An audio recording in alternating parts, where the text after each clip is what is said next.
1000-1500 کرایہ لگا کے آنا اور واپس جانا، اپنے کام کاج چھوڑنا، یہ سارے مسائل ہیں پیشنٹ فیکٹر کے اور ہمارے غربت کے، جس وجہ سے لوگ ہمیں اپروچ لیٹ کرتے ہیں، اس لیے ان کے ارلی ڈائگنوسس ہو نہیں سکتے۔ جب یہ ہمارے پاس پریزنٹ کیے تو ان کے ورک اپ کے لیے بھی ہمیں کافی اماؤنٹ درکار تھی، جس کی وجہ سے یعنی کہ ہمیں اسکین کروانے تھے، روٹین کے بیس لائن ٹیسٹ کروانے تھے، سی ٹی اسکین کروانا تھا، تاکہ ہمیں پتہ چلے کہ ایدر اٹ از بینائن اور میلگننٹ۔ ایگزیکٹلی۔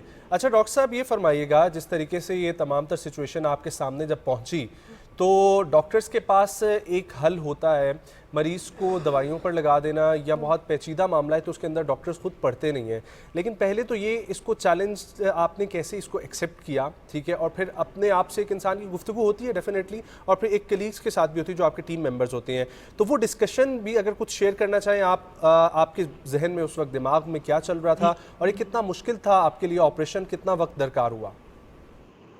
بالکل، یہ بہت بڑی رسولی تھی، پیٹ کے اندر بہت ڈیفیکلٹ کیس تھا، لیکن اس میں سب سے اچھی بات یہ تھی کہ اس کا جب ہم نے ورک آؤٹ کرایا، اس میں میلیگننسی نہیں تھی، میلیگننسی یہ ٹیومر کینسر والا نہیں تھا، یہ بنائن تھا، عام رسولی تھی جس کو ہم ایزیلی نکال سکتے تھے۔ اس کے بعد میں نے اپنے اینستھیٹسٹ ڈاکٹر نادر صاحب ہیں کنسلٹنٹ اینستھیٹسٹ، ان سے رجوع کیا کہ اس پیشنٹ کو ہم نے کرنا ہے، پور پیشنٹ ہے اور ہر صورت کرنا ہے اور منیمم پرائس میں کرنا ہے۔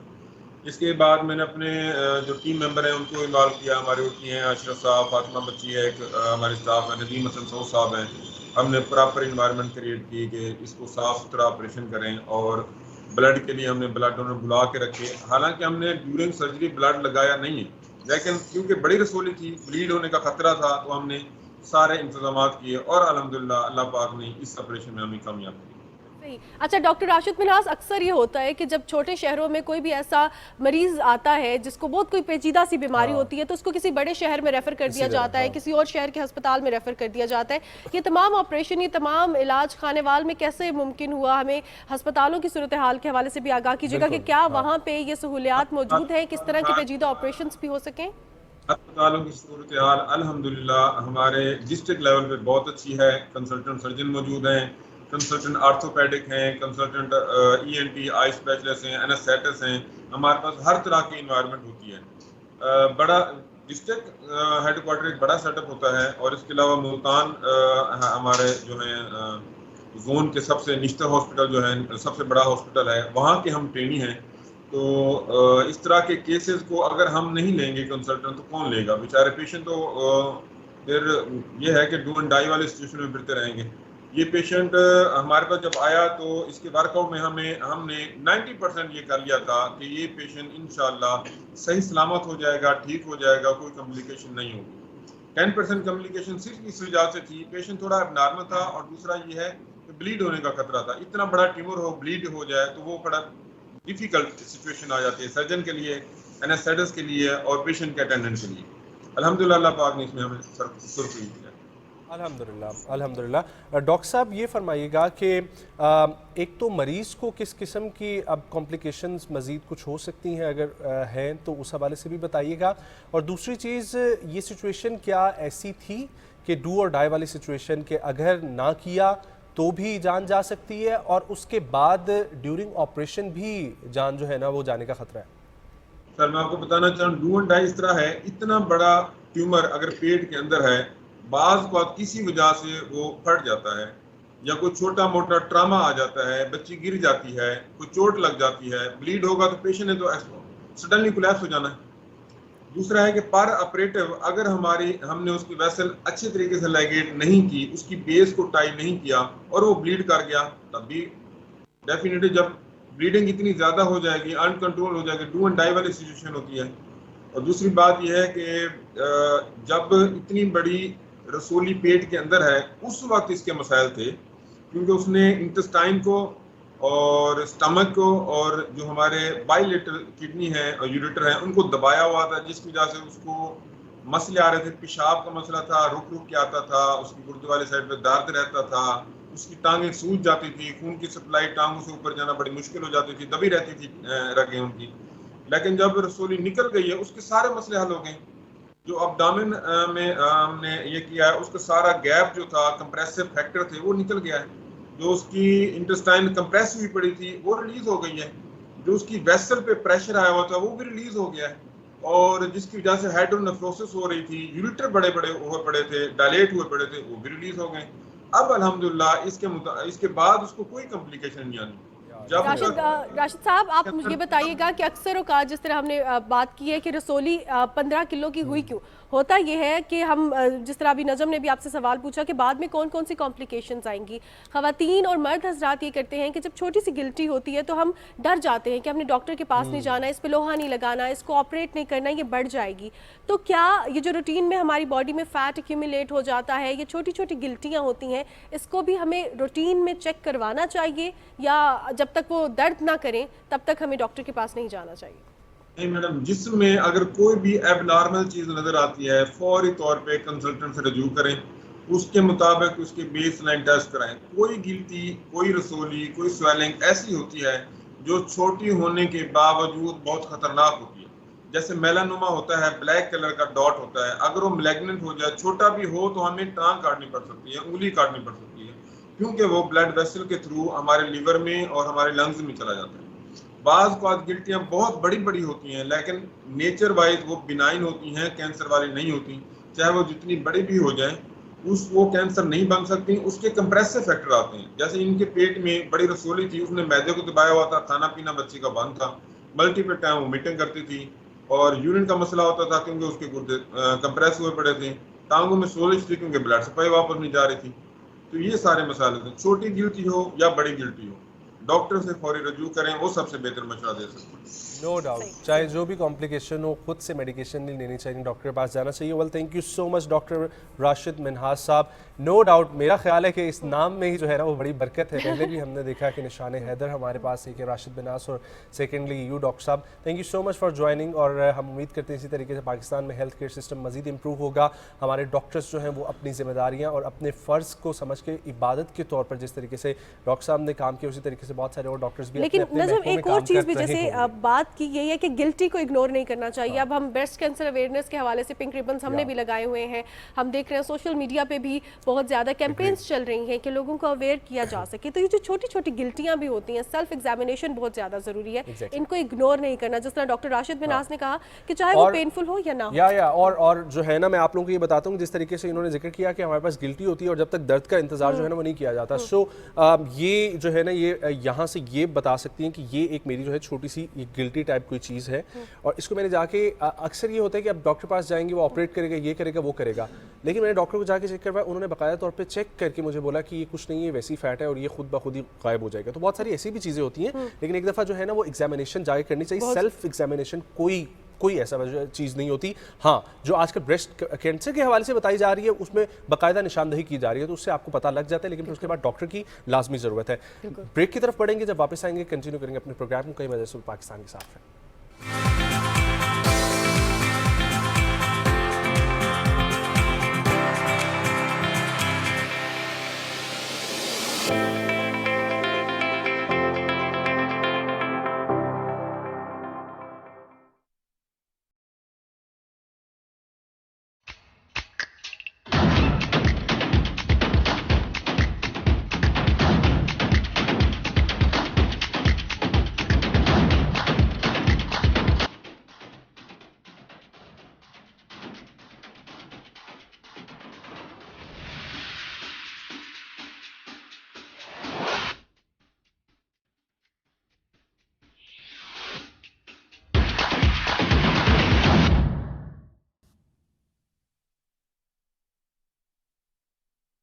محفل میں بار بار کسی پر نظر گئی، ہم نے بجائی لاکھ مگر ہم نے بجائی لاکھ مگر پھر ادھر گئی.